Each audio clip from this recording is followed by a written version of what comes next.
नमस्कार मेरे प्यारे विद्यार्थियों, आइए आज के इस वीडियो में हम लोग यूपीपी प्रैक्टिस सेट, इसमें से शायद एक वीडियो मैंने दिया हुआ था और ये उस कड़ी में अगला वीडियो है। इसमें से पहला क्वेश्चन टाइम एंड वर्क का है। एक एक क्वेश्चन हम ऐसे करके आपको समझा रहे हैं, सुनना है। कह रहा है ए, बी और सी मिलकर किसी कार्य को 2 घंटे में पूरा कर सकते हैं। मतलब तीनों आदमी साथ में काम करते हैं तो उन्हें कुल समय कितना लगता है? 2 घंटे का समय लगता है। कह रहा है यदि ए उस कार्य को अकेले 6 घंटे में, ए अकेला करे तो 6 घंटे, ऐसे ही अगर बी अकेला करे तो उसे 5 घंटे लगे। तो आपको बताना है सी अकेला करे तो कितना समय लगेगा। क्लियर है ना बात? मैं इसे आपको, एक तो बड़ा बेसिक रहता है, उससे मैं नहीं बता करके सीधे मैं आपको एलसीएम से सिखाने जा रहा हूं। आप में से सब लोग इस बात को समझते हैं। हम क्या कह रहे हैं कि ए, बी, सी तीनों मिलकर कितने समय में करते हैं? 2 घंटे में। ए अकेला कितने समय में करता है मेरे बच्चे? तो ये 6 घंटे में। बी अकेला कितनी देर में करता है? तो 5 घंटे। सबका टाइम आपको अलग अलग मेंशन कर देना है। अब यहाँ पर 2, 6 और 5 का एलसीएम लेना है। तो 2, 6 और 5 का एलसीएम क्या हो जाएगा? 15 दूनी 30 हो जाएगा। भाई अगर इनका देखें तो क्या हो जाएगा? 30, और 2 उसमें अपने आप से शामिल हो गया। क्लियर है ना बात? तो इनका एलसीएम कितना हो गया? एलसीएम इनका हो गया कितना? 30। ये जो एलसीएम है, आप टाइम एंड वर्क की भाषा में इसको आप कहिए कि टोटल वर्क। ये क्या है? अपने आप में टोटल वर्क है। सुनना है, अब यहां पर जो टाइम दिया हुआ था इसको क्षमता में बदलना है। 2 से भाग करिए किसको? 30 को, तो कितना आ जाएगा? सब जान रहे हो, 15। ऐसे ही 6 को भाग करिए, 6 से भाग करिए किसको? 30 को, तो कितना? 5 बार। 5 को भाग करिए किससे? ऐसे करके 30 को भाग करिए किससे? 5 से, तो 5 6 बार में 30। ये जो था पहले 2, 6, 5 अपने आप में समय था, और जब आपने डिवाइड करके इसको दिया तो ये क्या मिल गया? उनकी क्षमता मिल गई। क्या मिल गई? क्षमता। समय और क्षमता एक दूसरे के क्या होते हैं? उल्टे होते हैं। क्या होते हैं? उल्टे होते हैं। जैसे आपकी क्षमता अधिक है तो समय क्या लगेगा? कम लगेगा। और अगर आपकी क्षमता कम है, जैसे आप मालूम पड़े दिन भर में 20 लड्डू खा जाते हो, तो बड़ी जल्दी लड्डू खत्म हो जाएंगे, मतलब कम समय लगेगा। बात समझ में आ रही? तो कैपेसिटी, एफिशिएंसी और क्षमता में उल्टे का अनुपात। ए, बी, सी तीनों मिलकर के क्षमता 15 है। ए की क्षमता 5 है, बी की क्षमता 6 है। तो बी और सी की मिलाकर के क्षमता कितनी हुई? बोलो।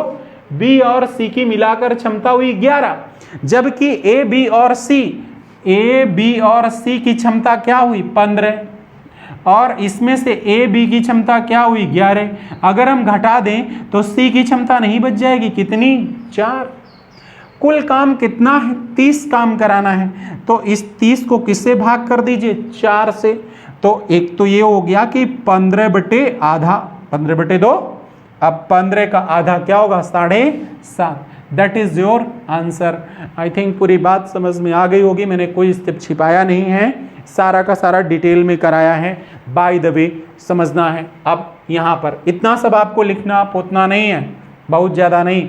ये क्या है? 2 है, ये 6 है, ये 5 है। सबका एलसीएम तुरंत यहाँ लिखा जाता है। ए, बी, सी, ये आपका ए, ये आपका बी। बस कितना? 2, 6, 5। एलसीएम कितना हुआ? 30। भाग दे दिया 15, भाग दे दिया कितना? 6। कितनी बार में? 5 बार। भाग दे दिया 5 कितनी बार? 6। 6, 5, 11। 15 में से निकाल दिया तो कितना है? 4। भाग कर दिया कितना आ गया? 7.5 दिन आ गए। क्लियर है ना बात? आइए अगले सवाल को समझते हैं। देखो भाई, समझो, क्या बताएं। कुछ विद्यार्थी यहाँ बैठे हैं, कह रहे हैं कि 15/2 लिखा है, तो ये तो भाग दे के बताइबे नहीं भाई। तो भाग दे के कैसे बताइबे है? देखो, 2 का भाग 15 में। विद्यार्थी क्या मेरी धर्मपत्नी ये बात कह रही हैं, समझ रहे हो कि ये तो बताया ही नहीं। अब देखो 2 सत्ते 14, कितना बचा? 1। अब ठीक है।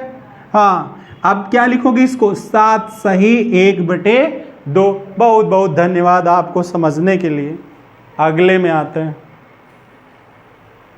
देखो भैया, एक हमने सिखाया है है ना, इस तरह का टाइम एंड वर्क का क्वेश्चन है। इसका अगला वाला आप लोगों को कमेंट करना है, सेकंड वाले का आंसर क्या होगा। मैं एक बार पढ़ दे रहा हूं, अगर आप बोले कि नहीं यहाँ चूंकि संसाधनों का ढेर अभाव है ना, मालूम पड़े बोलो ना, दिखा नहीं क्या लिखा है, सुनना। ए बी सी मिलकर किसी काम को 6 दिन में करते हैं, ए अकेला 15 दिन में करता है, बी अकेला 12 दिन में करता है, तो सी अकेला कितने दिन में करेगा, सिर्फ ये बताना है। आपके पास option A 30, B 60, C 40, D none of these. अगले सवाल पे आइए। देखो अब इसमें अगला सवाल हम लोग देखने जा रहे हैं। इससे पहले हमने टाइम एंड वर्क का सवाल बताया और उसके बाद आपको बताया, अगला सवाल दिया और उसको आंसर आपको कमेंट बॉक्स में कमेंट करना है। सबको बड़ी ईमानदारी से समझना है। एक व्यापारी अपने सामान पर लागत मूल्य से 20% अधिक अंकित करता है, 20% अधिक अंकित करता है, इसको समझिए। वह अपने सामान पर अब जो अंकित मूल्य है उस पर छूट कितना देता है, 8% की, और छूट देकर के पैसे जो भी पैसा होता है उस पर सामान बेच देता है। ऐसा करने पर उसको लाभ परसेंट क्या होगा, ये बात आपसे पूछा हुआ है, सुनना है। नहीं पता, यहां पर आपको नहीं दिया हुआ है, एग्जैक्ट डाटा नहीं दिया हुआ है कि लागत कितने रुपया है, और परसेंट में ही आपको बोल दिया है कि 20% बढ़ा दीजिए, परसेंट में ही कह दिया है कि इतना आप डिस्काउंट दे दीजिए, है ना, और परसेंट में ही आपसे आंसर पूछा है। तो कुछ नहीं, आप ऐसे प्रश्नों में मान लीजिए कि लागत मूल्य कितना है मेरे बच्चे, 100 रुपए। ये क्या है, लागत वाला पैसा है। बिल्कुल आराम से मैं पूरी बात बताऊं, तरीके तो बहुत शानदार हैं पर समझिए। अब इस पर जैसे आप ये पेन खरीद के लाए हो और ये 100 रुपए का मिला है, लेकिन आपने किया क्या, 20% उस पर अधिक अंकित किया है, तो 100 का 20% कैसे निकालते हैं आप जानते हैं ना, 100 गुणे में 20/100, तो ये कितना हो गया आपका 20। अब 20 आपको जोड़ देना है।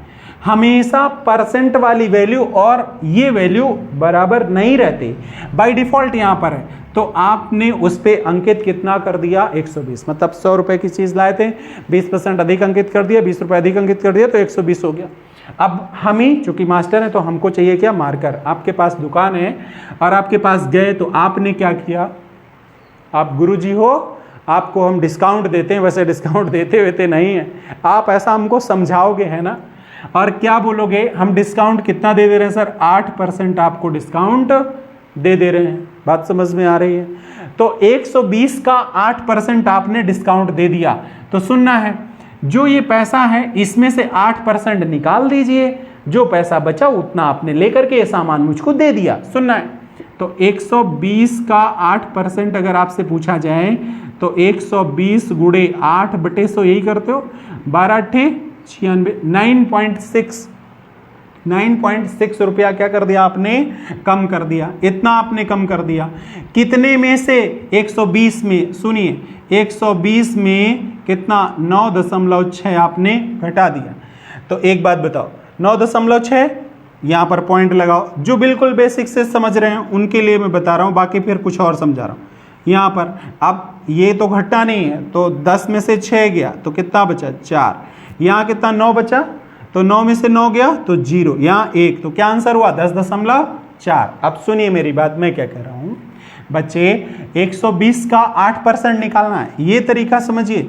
120 का 8% ऐसे है ना, तो सुनना, ये परसेंट आप हटाइए, ये 0 हटाइए, 1 के बाद में क्या लगा दीजिए, पॉइंट, क्योंकि 1% क्या करता है, नीचे 2 0 ले जाता है। तो 12×8 = 9 कितना 6 आपको करना है कम, कितने में, 120 में, और 120 में 9.6 कम करोगे तो 0.6 में 0.4 जोड़ दो तो 110 हो गया, और 10 और तो 10.4% का क्या हो गया, आपको लाभ हो गया।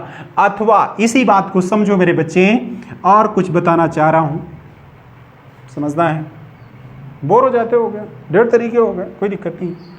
120 है, अब 8% तो डिस्काउंट दे दिया गया, तो बचा कितना, 92%। कितना बचा, 92%। तो इसका क्या निकाल देना है आपको, 92%। बात समझ में आ रही, क्यों आ रही, ये पॉइंट से पॉइंट गया, अब 12 दूनी 24, अब 12 9 बार में 108, और 108 और 2 110.4। अब बताओ, 100 रुपए का खरीदा था और 110.4 का बेचा है, तो कितना लाभ हो गया, 10.4 4% का लाभ हो गया। बात समझ में आ रही कि नहीं आ रही है?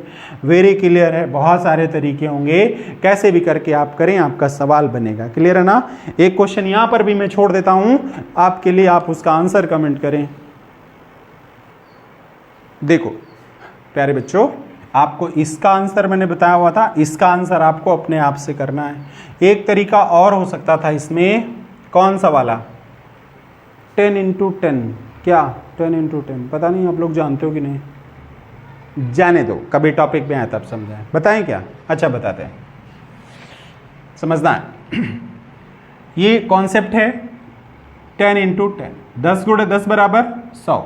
समझो 20% बढ़ाया गया है और 8% का डिस्काउंट, तो 20% की वैल्यू 1/5, 8% की वैल्यू हो जाएगी 2/25। समझो मैं क्या कह रहा हूं, पहले इसको, ये 10 × 10 कॉन्सेप्ट है, इस 10 की जगह ये वाला 5 ले रहे हैं और इस 10 की जगह ये वाला 25, तो 25 पंचे 125। अब ये बढ़ाया है तो 5 और 1 6, और ये घटाया है तो कितना? 23।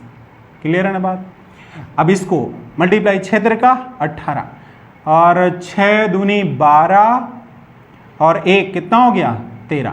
बताओ 125 से कितना हो गया? 138। तो कितना अधिक हुआ? 25 5 30, 8 5 13 अधिक हुआ 13। कहां से? 125 से। कितना परसेंट? 100।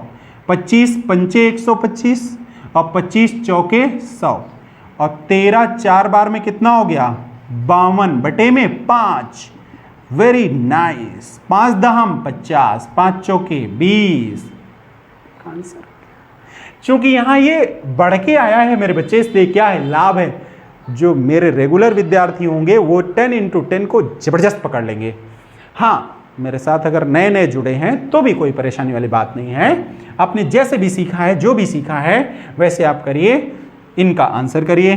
अगले सवाल को सीखते हैं। देखो आइए इस कड़ी में अगले सवाल को समझते हैं। जबरदस्त जबरदस्त जबरदस्त, समझदा है? बहुत ध्यान से सीखने के लिए तैयार हो। ये क्या है? 1000 है मेरे बच्चे। ये क्या है? 1000 है। और ये कितना हो गया? ये क्या है? आपका प्रिंसिपल है, मूलधन है। सुनिए, इतने की धनराशि, इतने % वार्षिक चक्रवृद्धि ब्याज जोड़ने पर कितने समय में इतनी हो जाएगी?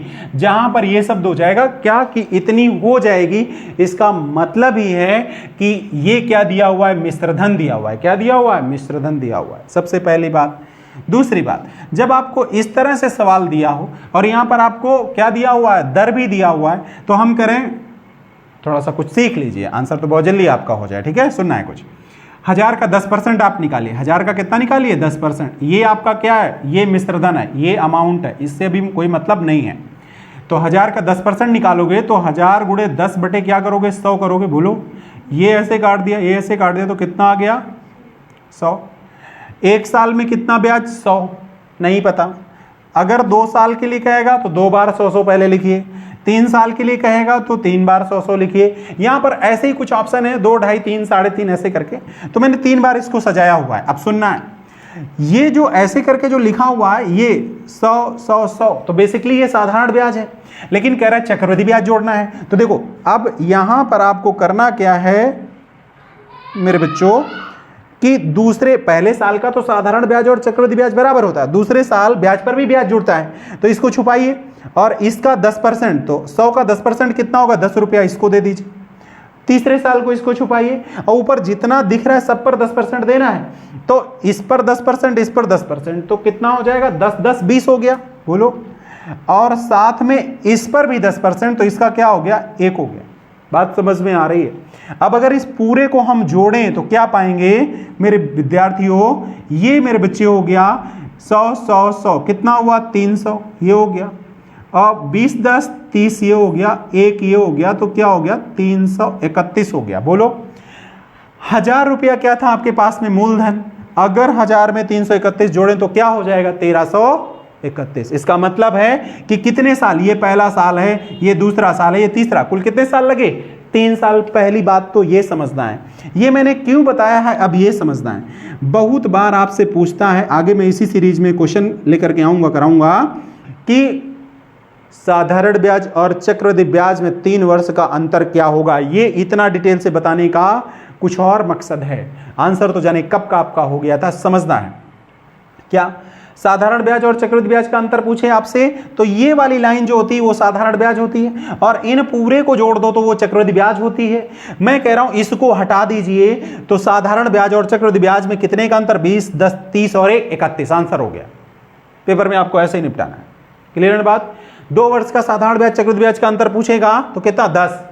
3 वर्ष का पूछेगा तो क्या हो गया, ये इधर वाले जोड़ने हैं, प्लस लगा करके जो इधर लिखा हुआ ये बॉक्स आपको जोड़ देने हैं, आपका आंसर हो गया। बाय द वे ये सवाल तो देख के होने वाला था। ये 1000 देखिए और ये 1331 देखिए, ये किसका क्यूब लिखा हुआ है, 10 का, और ये किसका क्यूब लिखा हुआ है, 11 का। बात समझ रहे हैं, ये किसका लिखा हुआ है, 11 का। और चूंकि ये क्यूब लिखा हुआ है इसलिए कितने साल, 3 साल वाली बात रही होगी, सिंपल सी बात है। अथवा मेरी दूसरे कॉन्सेप्ट पे आ जाइए, क्या कि 1000 रुपया है, 10% बढ़ना है तो बढ़ कितना गया एक साल में, 1/10। बोलो 1 साल में कितना बढ़ेगा, 1/10। और 1/10 अगर बढ़ जाएगा तो हो क्या जाएगा, 1 + 1/10 बराबर 11/10। और 11/10 किसका, 1000 का। तो देखो 11/10 एक बार कर दिया तो 1 साल का हो गया, 2 बार कर दिया इसका मतलब है कि 2 साल का हो गया।